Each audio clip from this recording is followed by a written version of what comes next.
7 বছরের বন্ধুত্বের পর কথায় কাজে আমি সবকিছুতেই মিল দেখেছি। সে আমাকে যথেষ্ট পরিমাণ ভালোবাসে। এই মানুষটাই আমার লাইফে দরকার আর আমিও আমার সাইড থেকে তার জন্য একটা বেস্ট পার্টনার হওয়ার ট্রাই করছি। মেয়েরা ছেলেদের মন নিয়ে খেলে, আমি তো জানি ছেলেরা মেয়েদের মন নিয়ে খেলে।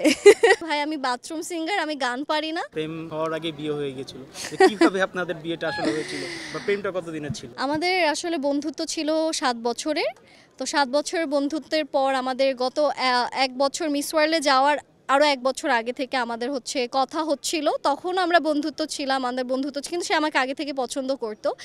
আর তার কথায় কাজে আমি সব কিছুতেই মিল দেখেছি আর আমার কাছে মনে হয়েছে যে সে আমাকে যথেষ্ট পরিমাণ ভালোবাসে। ইভেন আমিও তার যে কেয়ারিং সাইডটা ওইটা দেখে মনে হয়েছে যে না, এই মানুষটাই আমার লাইফে দরকার আর আমিও আমার সাইড থেকে তার জন্য একটা বেস্ট পার্টনার হওয়ার ট্রাই করছি। আর গল্পটা যদি এখন বলতে যাই সেটা শেষ হবে না, সেটা অডিয়েন্সকে আমি অন্য আরেকদিন শোনাবো। জাস্ট এতটুকুই বলি যে আমাদের ফ্রেন্ডশিপ থেকে লাভ থেকে অ্যারেঞ্জ হয়েছে ফ্যামিলিগতভাবে, তারপর বিয়ের প্রিপারেশন নেওয়া। মেয়েরা ছেলেদের মন নিয়ে খেলে, আমি তো জানি ছেলেরা মেয়েদের মন নিয়ে খেলে।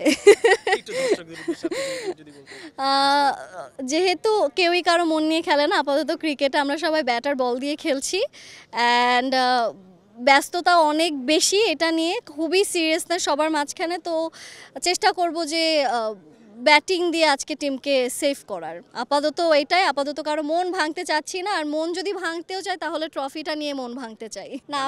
আমি গান পারি না, আমি আগেও বলেছি। এই কোয়েশ্চেনটা আমাকে মিস ওয়ার্ল্ডের অডিশনেও জিজ্ঞেস করেছিল, আমি তখনও বলেছি ভাই আমি বাথরুম সিঙ্গার, আমি গান পারি না।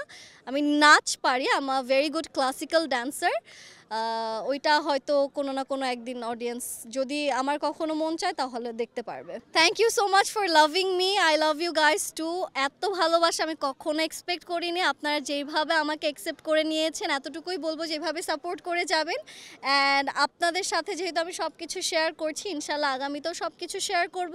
আর আজকের ম্যাচ নিয়ে এতটুকুই চাবো যে আপনারা সবাই নাইট রাইডার্সের জন্য বেশি বেশি করে চিয়ার্স করবেন। Thank you. নার্ভাসের থেকে আসলে এক্সাইটমেন্ট বেশি কাজ করছে, কারণ আমরা তো কেউই জাতীয় টিমের খেলোয়াড় না। আমি আগেও বলেছি যে আমরা আন্ডা বাচ্চা।